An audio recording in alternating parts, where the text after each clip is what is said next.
value, and the sewer of Paris is the city's chronic disease and wound. Any attempt to stuff more valuable night soil, I'm repeating Balzac, ladies and gentlemen, I'm not inventing this, down the drain meant increasing the unimaginable horrors which inevitably underlie a city in its cloacs. The opposite colonialist,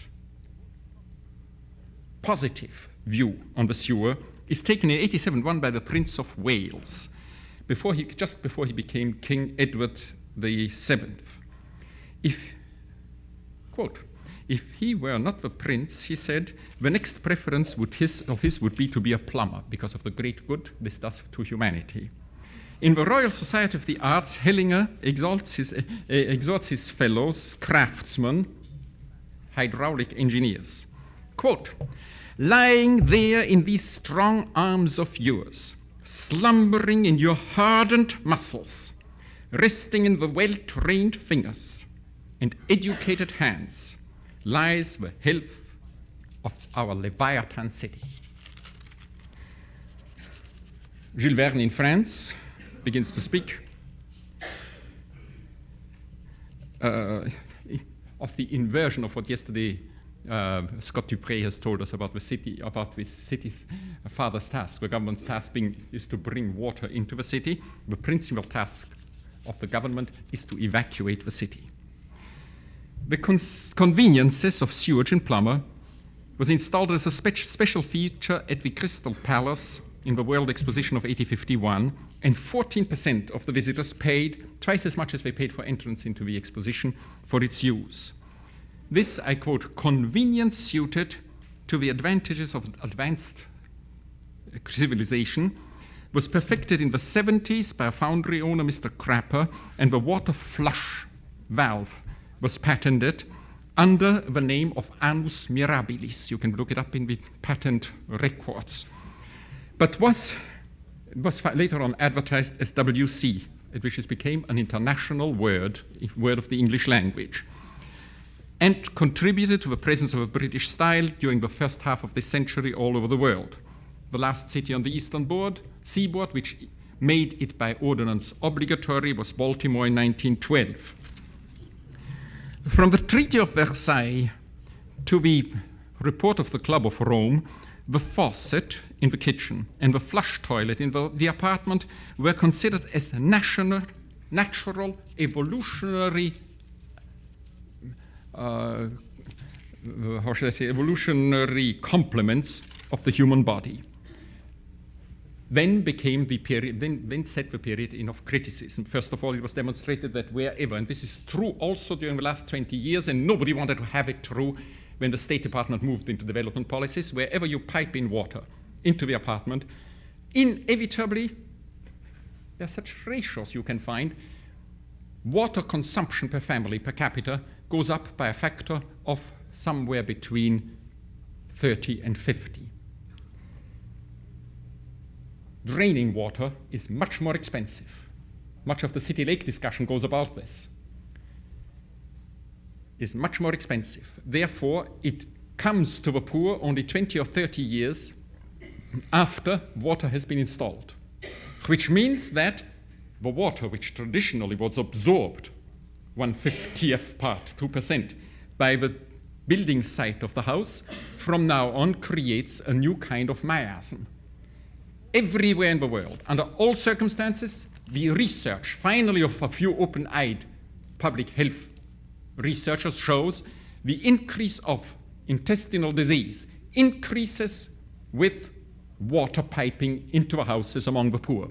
Among the rich during the last century, it also increased water seepage into the drinking supply, and therefore a different kind of diseases. Diseases become class-specific. Then came the ecological criticism. I am not concerned with either of the two. I want to call to your attention for reflection, for discussion, that in which deeper way I understand what Mr. Moore said this morning about water. H2O is a totally different substance than the water of which that poetry just dealt, of the real problem and challenge we have for the city child, not for us privileged who sit here and have access to all kinds of poetry, to speak about water, the water which waters the imagination and dreams, in a society where the child has only an experience of a metered substance, half of which goes into diluting waste. That's all what I wanted to do as a contribution to this meeting. Thank you for your patience.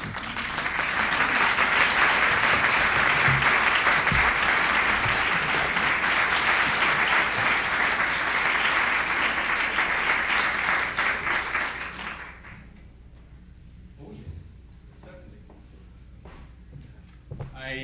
Any questions? I am very happy to answer any questions you want. I have to keep my hands this way because otherwise I can't see you. On fact, on interpretation, on...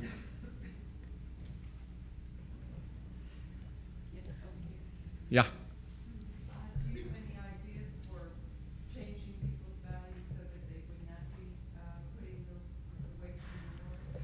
Well, I'm addressing intellectuals, I assume, with certain civic responsibilities.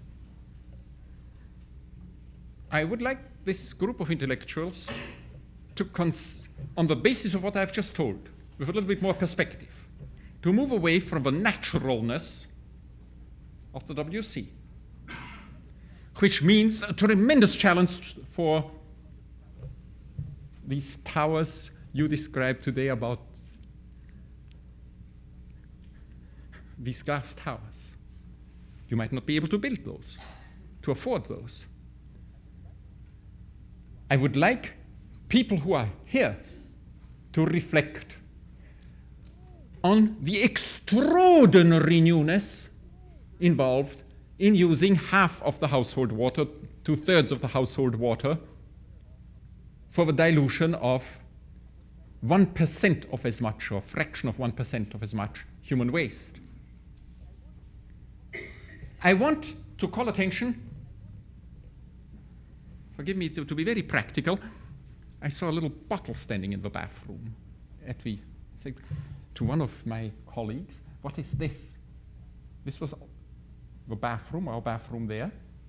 Obviously, because it must be very smelly, notwithstanding the excellent watering, I'm speaking of the farm, I've counted them in the bathroom which I was supposed to use, 7 little flacons which have as a purpose, which emanate a gas which deadens my nose. They always take the smell out of the ambiente. No, not at all. They deaden the nose. They are powerful drugs to deaden your nerve ends. I would like to have, forgive me, it's very strange that smell has become something which you may not even discuss. I would like that we begin not to allow our fear of smell to stop us from considerations of alternatives. There are such technical alternatives, but they influence enormously how you consider space arrangements. Most of our good architects would suddenly find out that they only support, in fact, what they consider natural.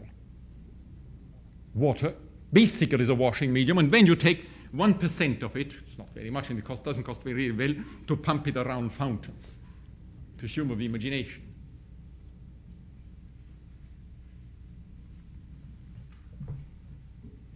There was another. Yes, ma'am. Was he not probably right about the waste of good fertilizing material by washing of sewage into the sea? Barzoli. Balzac. Yes. Oh, yeah, I think he was, forgive me, at the time when we were children, in my home at least, probably in yours too, there came a man and paid something for the privilege to take away our excrements. This valuable thing is now becoming a major problem. Your whole lake discussion is tied up with it. The feasibility feasibility studies can be done on several levels. On the level in which you do it, as far as I can see, you just reconfirm basic assumptions about water and about the human body, which have been created during the last 20, 30 years. Indeed.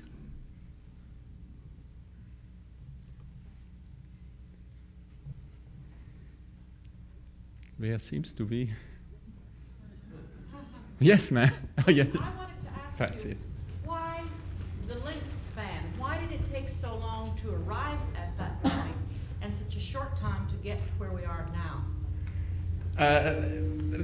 You know my aversion to mix, from my point of view, imprudently, interpretation of historical perceptions with the attempt to present history.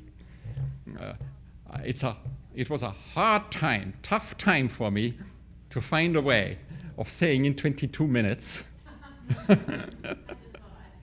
You won't get any further. Why did it? Depending on where I begin with the interpretation, I do have my own preferred interpretation, and that is that it has something to do that the attempt to get rid of any memory of yesterday's hamburger has nothing to do with Lethe.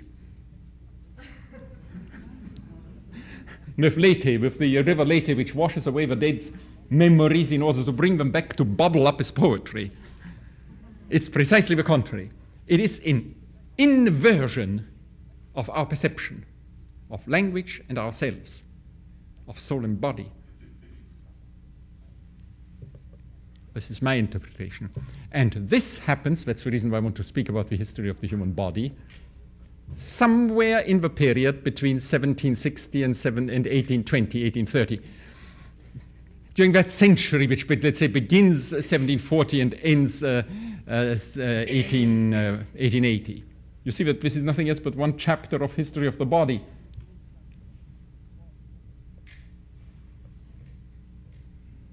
Yes. The question, I think, is what is to become of us?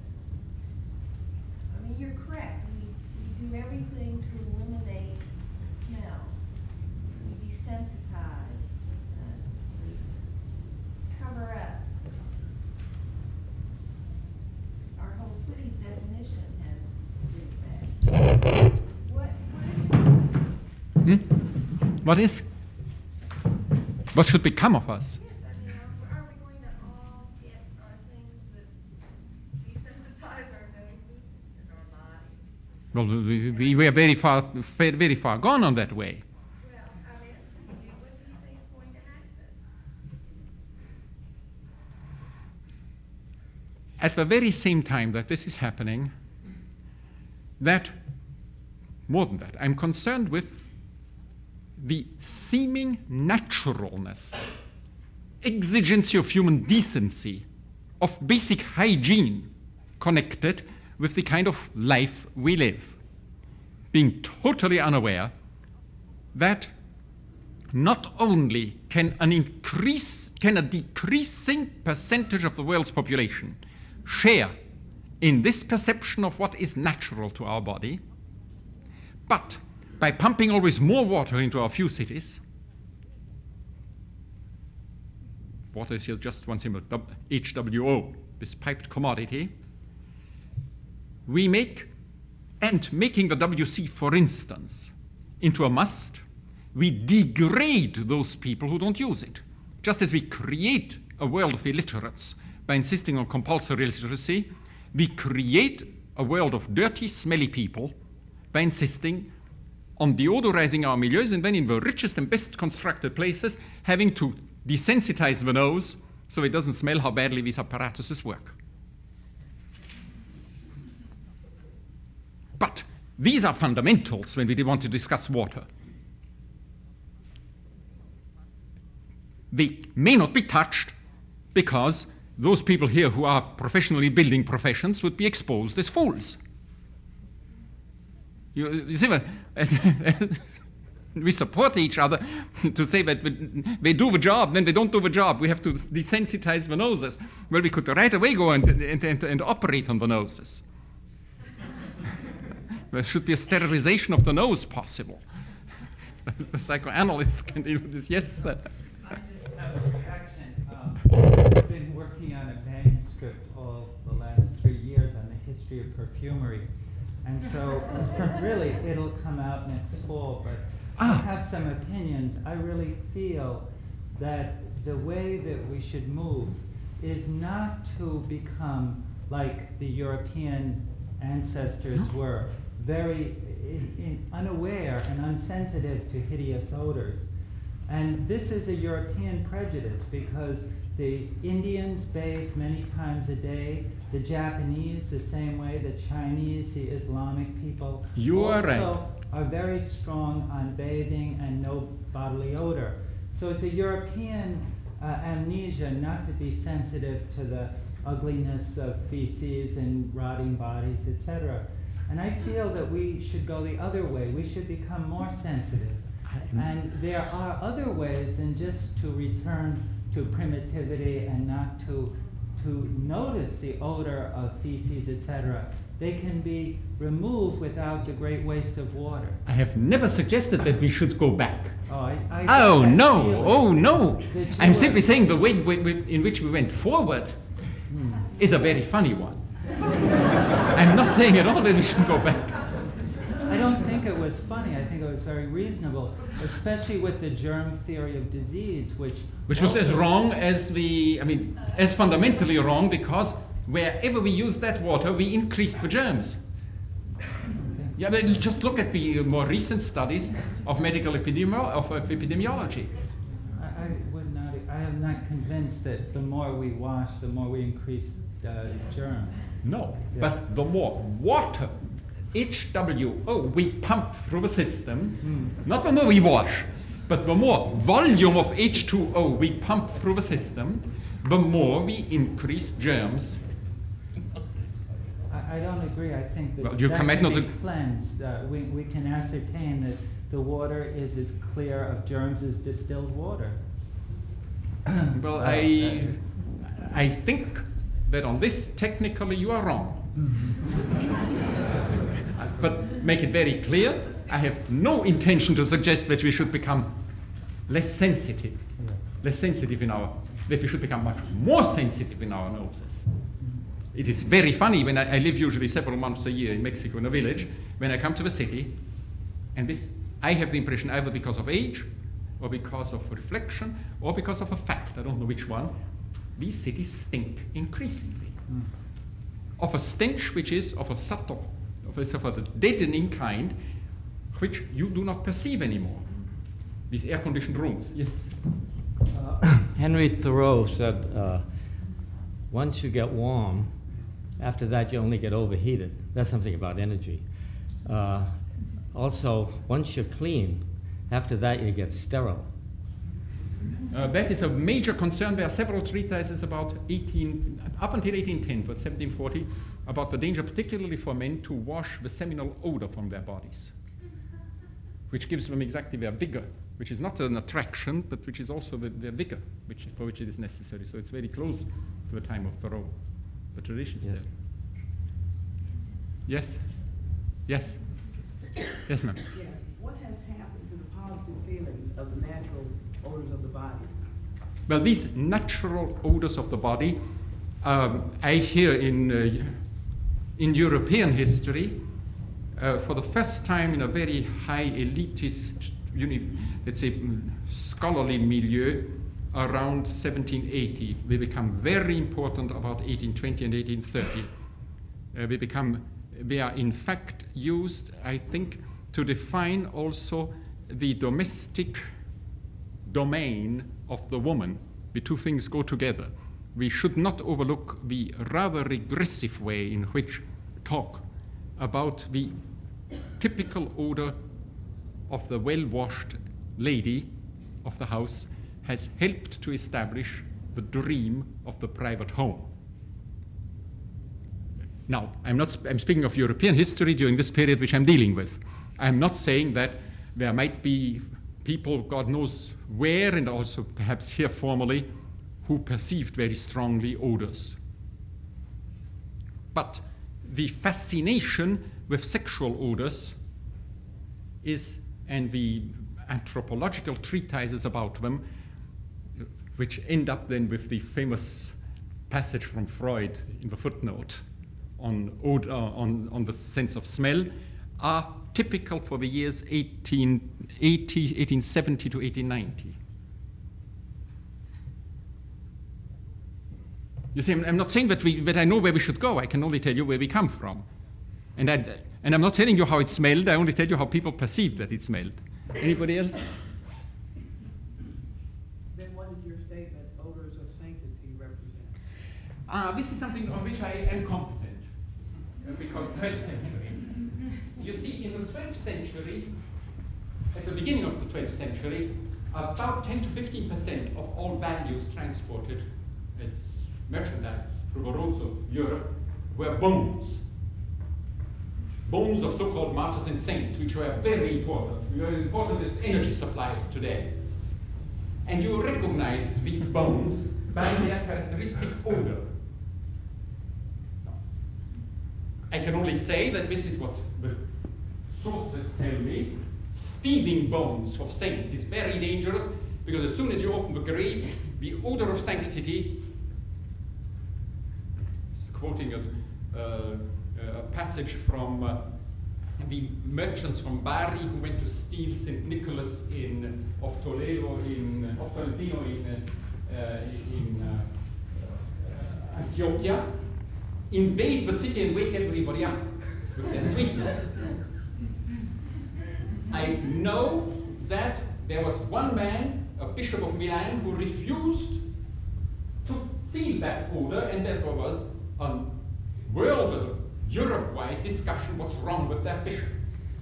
So people felt something. If it was chemical or psychological, that I leave aside. By the end of that century, not only had the capacity of perceiving the sense of the smell of sanctity decreased very much, but Rome claimed to have a unique God-given power to distinguish the bones of saints from bones of non-saints, bored holes into them, and put papal plums, seals on them. Now, this is very far away, right? But I could, if I would tell people 200 years from now about our discussion on odors and the odorization and odor of the city and the quantity of water related to odors, etc., they probably would feel laugh as much, wonder as much as you wonder today about my odor of sanctity in the 12th century. Yes? What is the true relationship between water that will be in the streams and the rivers in terms of how does the water relate to the human body, to this water that's in the river? Because it's a very special feeling that you get from this. I'm very happy if I raise that question. That was the purpose of my talk. To explore this. I think I have no one answer. I wanted to call attention to the importance of discussing this. You tell me where I have to go. Join me in thanking Dr.